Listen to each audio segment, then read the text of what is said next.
Okay, for this week's assignments, we're going to be taking an introductory look into orthographic projection. And the way that we're going to be doing that is through the use of sketching.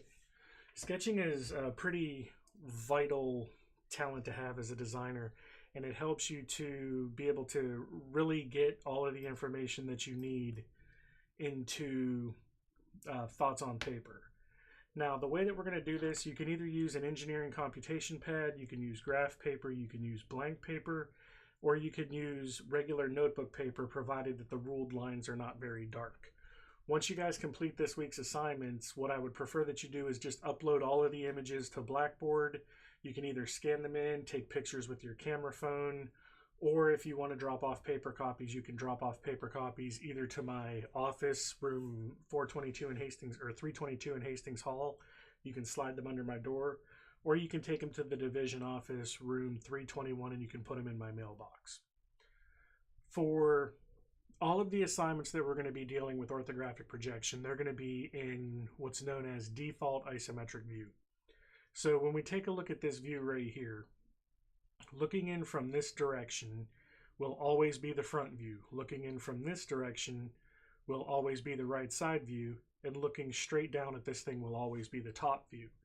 So we want to keep that in mind when we're preparing our sketches, because for orthographic sketches, there is a default orientation or a default layout that we use on our paper. Now, please try to use as much of the paper as you can for each sketch. That way you're not drawing postage stamp size sketches, which are a little bit harder to see. So for the layout that we're going to do for all of the sketches that we do is, if you divide your paper into four equal parts, our top view is always going to go here, our front view will go here, and our right side view is going to be going here. And the way that we're going to approach these is we are going to draw what we see. So for the front view, I can see this L shape here, and I can see this upside down L shape here. On the top view, I see this rectangle, and this kind of L shape right here. From the right side view, I've got this rectangle, and this rectangle. So using that is kind of a reference. Basically, every face and every edge has to be represented in every view. So for my front view, if I come in here and I'm going to draw this really light, you don't have to use a ruler or anything like that. Just try to make them somewhat proportionate to each other. So I'm going to draw just a light line down, over, up, and then we'll bring this thing right around like that. That shape that I just drew represents this shape that I have right here. The next thing I want to do is I want to draw this other shape that I've got right here. So if I just draw a line straight up, over, and down, it should complete my shape. So we'll come up, over, and down. And that gives me the two shapes that I have in my front view. To get my top view, what I'm going to do is I'm just going to very, very lightly project some lines up. And what those lines give me is they give me basically the markers for where I need to be as far as my thickness and stuff goes. So I know that the overall shape of the top view is a rectangle, so I can just go ahead and kind of finish out a rectangle right here. And the next thing I want to do is I want to add in the rest of my shapes. So I've got this rectangle here, and I'm trying to keep it sort of lined up from view to view. That way it's easier to read. So my next shape would be right up in about that area right there. So we can see this rectangle here is this rectangle. This smaller rectangle here is this one. And then we have our L shape right here. For the right side view, I'm going to kind of just go real lightly across this way, and I'm going to draw the shapes that I have in this view. And again, I'm going to kind of try to line stuff up, and I'm going to try to make it about the same thickness as I did in my top view. So this initial rectangle that I have right here is this one. Next, I've got another rectangle that goes right here, not quite all the way up, and then another rectangle here that's going to go to the top of my object. So what I have is I now have the basics for all three of my views laid out, and it's all real light because I don't want to destroy an eraser to try to make some sketches. Again, these are quick sketches, just trying to get you guys into the habit of doing top, front, right side views. So once I have all of the lines that I know that I need, I'm going to come back in here just to make it clear, and I'm going to darken in these lines that I have. And you can use pen to darken in your lines if you wish, or you can just use different pencils, or like I'm doing right here, just changing the amount of pressure that I'm applying to the pencil lead to get lighter and darker lines. But once you have these three views done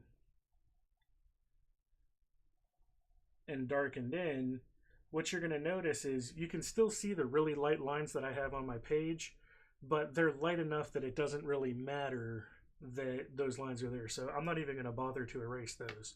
And then what I'm going to do is I'll just put my name right here in this upper corner and EX4-7 so that I know which sketch this is. Moving along, since there's multiple sketches that you guys are going to be doing this week, if we take a look at exercise 4-8, which is this one right here, we're going to take the same philosophy that we took for the other one. From the front view, I see this rectangle, and this rectangle. From the top, I see this rectangle, and this rectangle.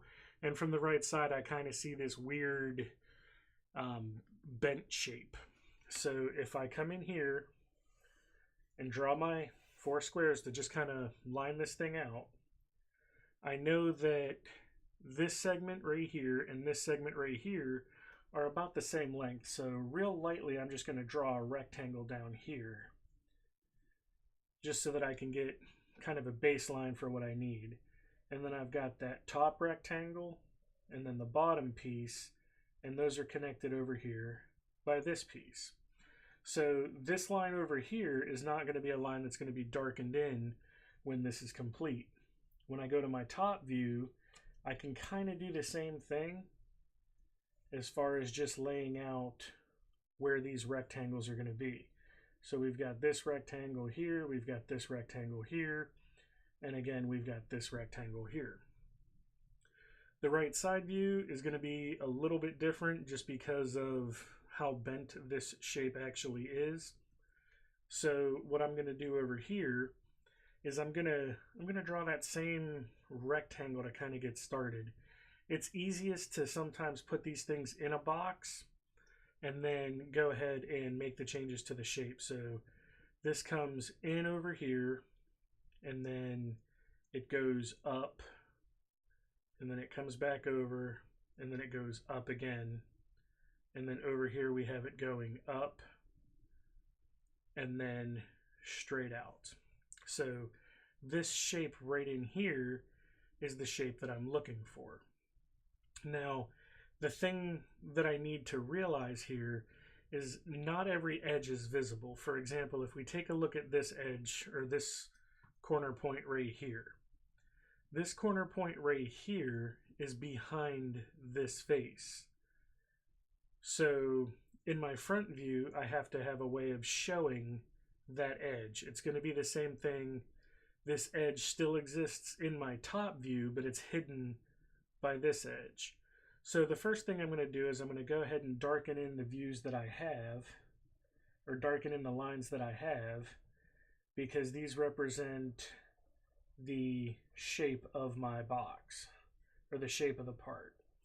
So we'll go ahead and darken this.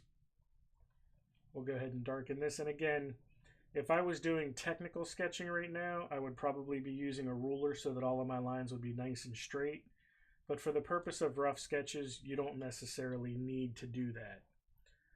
So again, all I'm doing is I'm darkening in the lines that need to stay. And the rest of the lines are light enough that they don't show up on anything else. So now if I were to draw a really light line from here all the way over to here, what this would do is let me know where I need to have a hidden line in my front view. A hidden line is a dashed line that represents an edge that exists on the part but is not visible from that view. So the other thing that I want to do is I want to get this hidden line into my top view as well.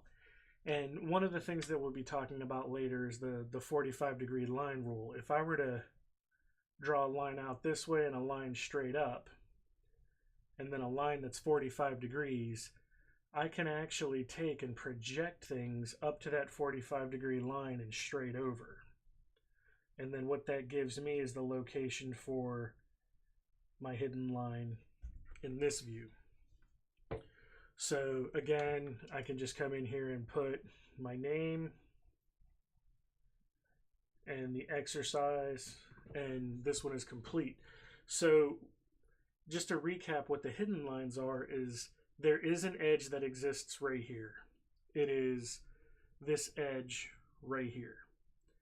That edge needs to be represented in all views. In this view, it's represented by this corner. In this view, it's represented by this hidden line. And in this view, it's represented by this hidden line. So it shows up everywhere, and it is an actual line in the part, or it's an edge in the part. So we have to have a hidden line for it. Exercise 4-9 is very, very similar to 4-7, so I'm not going to cover that one, but I am going to move on to exercise 4-10. In exercise 4-10, what we see is we've got a complicated shape. In the top view, we've got these two weird shapes. We've got a square down here. We've got this shape here and a rectangle right here. Now, when you're looking straight on at an angled surface, it appears foreshortened, which means it's just a straight edge. The only view where we're actually going to see the angle for this face and the angle for this face is going to be in our top view. From the front view, they're just going to look like rectangles, and from the right side view, there's going to be some hidden lines used to represent that. But these views right here, or this angled surface right here, is going to be visible as a rectangle in our front and top views. So for exercise 4-10, again, I'm just going to divide my paper into 4 separate parts. My top view is going to just be a rectangle as the overall outside shape. So there is my rectangle. Now I know in the middle of this I have a little square that exists right here, which is this face right here. Coming out from this face, I've got those 2 angled pieces, so I can draw those in. So we've got this angled piece right here and this angled piece right here being represented here and here. And then to represent this cutout right here, I need another rectangle. So there's all the faces that we have in our top view. When I move down to my front view, for the most part, it is a rectangle, so I can go ahead and just draw in the rectangular shape here. I know that I have that center cutout, which comes down a little bit and then comes back up. And I know that I've got a flat edge that is going to be just below that. That is this edge right here. And then coming off of that, I have another cutout. This cutout right here is the representation of this sloped face here. So this is my front view, and then when I move on to my right side view, I can draw this over, and here we're going to come up, over, down, and then that is basically all I can see from my right side view.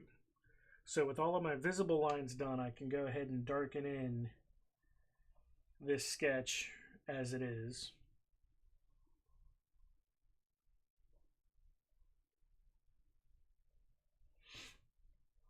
And again, these don't have to be perfect, they're just sketches, but as long as the geometry is right and you're understanding why we have hidden lines, where we have hidden lines, and how to draw the angled faces, this is going to make it a little bit easier when we start to get into putting these on the computer.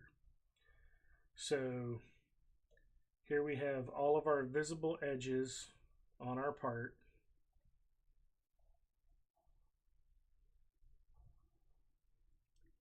And now we need to take a look at hidden lines. I know in my front view, if I'm taking a look at this, I can see every edge is visible in my front view. Actually, let me draw these lines down too, because there is an edge there.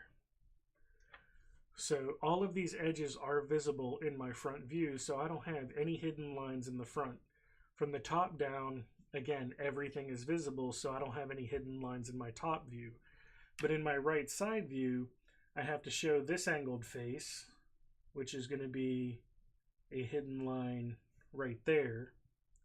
And then we have this edge right here, which is going to be a hidden line that is going to come from here and go down, but it's only going to go down to this surface. We have this angled line that comes in here, which is going to be another hidden line. So this series of hidden lines right here represents this angled part of this face and the angled part of this face. The other thing that I need to do is I need to put in a hidden line to represent the top of this, which is this surface right here. So to put that one in, it's just a hidden line that goes like this. So there we have all of our surfaces, all of our hidden lines, everything that is necessary for the right side view. And again, we've got all of our edges, all of our faces shown.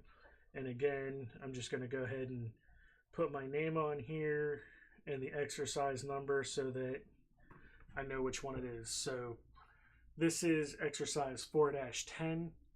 And as we look further along at the other exercises, this one here, 411, has additional angled faces, and it's pretty self-explanatory. On exercise 4-13, actually, let me go to 412 first, because 412 is a little bit more complicated. So again, I'm going to do this just like I've done everything else. I'm going to divide my paper into 4. My top view overall shape is going to be a rectangle. I'm going to see a hole in that rectangle, and I'm going to see these 2 smaller rectangles to represent the grooves that are over there. Now that's really not straight, but at the end of the day it doesn't matter because it's a rough sketch. For my front view, the only thing visible that I have in my front view is a rectangle. That's it. That's all the visible lines that my front view has. In my right side view, I have got overall shape as a rectangle. We've got this cutout right here and this cutout right here, which are these 2 grooves. And then we've got a cutout down here, which is this groove right here. And then this hole, I'm going to assume stops at this cutout because I can see kind of the edge of the bottom edge of that hole right there. So, but that's something that's hidden in this view. The only view that we can actually see that circle in is this view right here.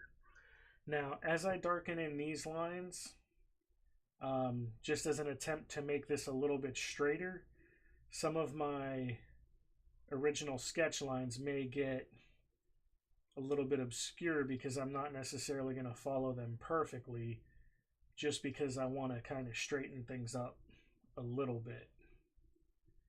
But again, there's really, as long as I make the good lines dark and the sketched lines not as dark, I don't have to do a whole lot of erasing to get this to look the way that I want it to look. So I'm just going to come in here, draw out these shapes.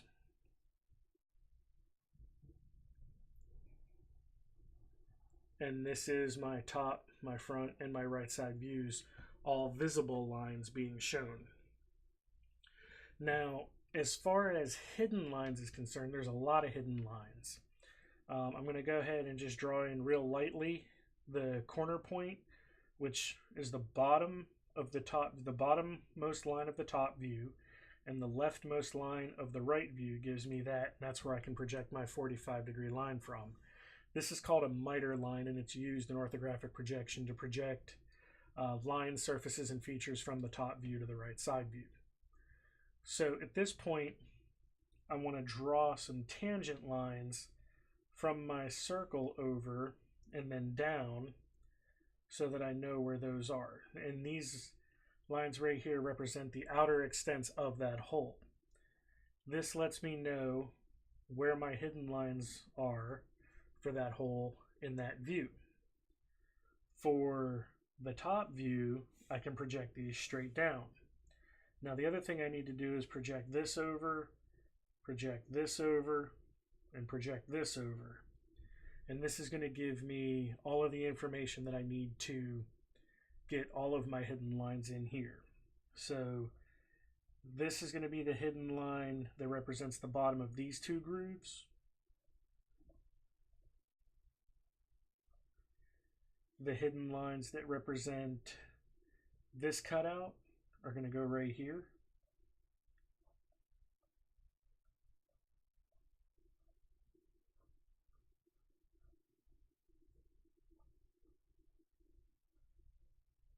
And then since this hole goes down through to this surface, I have hidden lines that are going to come and stop right here as well. Now, as far as the top view is concerned, since this edge and this edge line up, we have a visible edge here, so there's no need to have a hidden line. And the same thing is true over here. Since this edge and this edge line up, there's not going to be a hidden line up here because it's all lined up with our visible lines. So the front view in this particular instance is kind of crazy because it's just a bunch of hidden lines. But with the other two views, you can kind of figure out what's going on this one as well. So got it labeled, and I'm just going to discuss briefly the other exercises that we have this week. There's exercise 13 and exercise 14, and I'm going to cover 14, but I'm going to leave you guys to do 13 to see how you do. So I'm going to go through 14 a little bit quicker. Again, here we've got our grid, our front view. I'm going to just draw a box. For my top view, I'm going to draw another box. And then in my front view, I've got two rectangles that are going to appear here, two rectangles that are going to appear here, and a cutout right there. In my top view, I've got three rectangles that go across the top, and I've got two rectangles that come out, one over here, one over here. For my right side view, it gets a little bit more difficult, but I've got my bottom surface with the step up and another step up, and then this comes up, goes over, this comes up, goes over, those two edges join. So that's all of my visible lines. I can go ahead and darken everything in.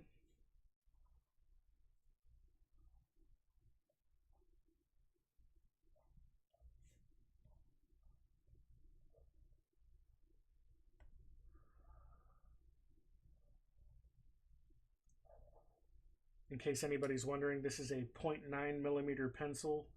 That's why I can press so hard without the lead snapping every couple of seconds. If I use a 0.7 or a 0.5, I break a lot of lead because I tend to get heavy-handed when I'm darkening stuff in. So as I go through here and finish darkening this in, I now have all of my visible lines. Now, as far as hidden lines are concerned, when I take a look at this, the top view, there's an edge here and an edge here. This edge lines up with these edges, so I'm only going to see the hidden line between here. This back edge doesn't line up with anything, so if I were to have my miter line in place, I could project this up and over, and this gives me the location for this hidden line. So there's the two hidden lines that I'm going to have in my top view. In my front view, the only edge that I can't see is this back edge here, but since it lines up with this edge here, there is no hidden line because it would be obscured. For the right side view, I can look at this face and see pretty much exactly what my hidden line needs to be. It's going to be a line that comes down and over. So we'll just come in here and we will put in this hidden line to make up that inside face that's going to be obscured. And then I also have the top of this object right here, which is going to be a hidden line like that. So this is exercise 4-14. And again, just complete all of these assignments, take pictures with your phone, scan them in, or you can drop off paper copies. But beginning next week, we're going to start taking these same concepts from the orthographic projection, and we're going to be applying it to how to do these things in AutoCAD.